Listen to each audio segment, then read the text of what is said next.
Hello guys! Tara punta tayong Ayala Manila Bay Mall. Since hindi nga ako nakasama kanina mag-breakfast buffet sa hotel, ay nag-aya ako kay Lon at tita na kumain dito sa katabi mall.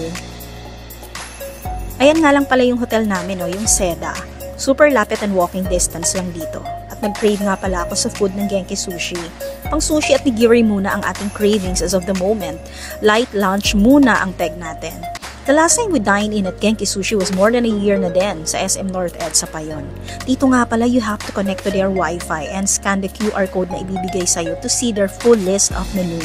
And ang kagandahan dito, each of you can order on your own sa cellphone nyo at madedetect nila yung table number nyo. Isa pa ay ma-view nyo din yung updated total amount ng order nyo kahit dagdag pa kayo ng dagdag ng order sa mga sariling CP nyo. So, una dumating yung miso soup na included na sa rice meal na in-order ni Lon. Na-disappoint pa nga siya kasi gusto niya sa train tray sana daw dumaan. Sinerve kasi ito by the table, siguro para iwas tapon since sabaw siya.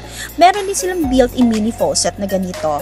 Hot water yan if gusto mo magtimpla ng matcha tea. On the house to, so timpla ka na lang all you want. Hindi ako mahilig sa matcha pero I know healthy to, so nagtimpla ako ng konti. Sila ayaw. So, unang dumating yung mga nigiri, shrimp garlic butter nigiri, cheese shrimp nigiri, at salmon black pepper nigiri.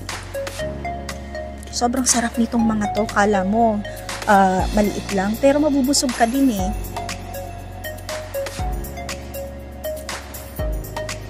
At eto naman yung tamago at yung napakasarap na steamed egg custard for 190 pesos. Sulit yan.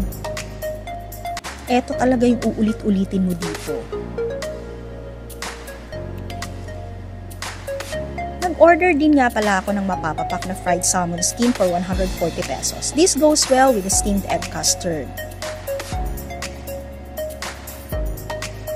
And last na dumating is yung black pepper chicken dough na may kasama na ng miso soup for 330 pesos. Kailangan mo nga palang i-push tong button na to para ibalik mo yung tray train sa kitchen. So, ayun lang yung mga nakain namin. Tipid kasi medyo maharlika pero authentic Japanese food kasi tong mga to. At to be honest, ang sarap. For 1,700 plus pesos. So, ayun lang guys. Hope you enjoyed watching. Bye!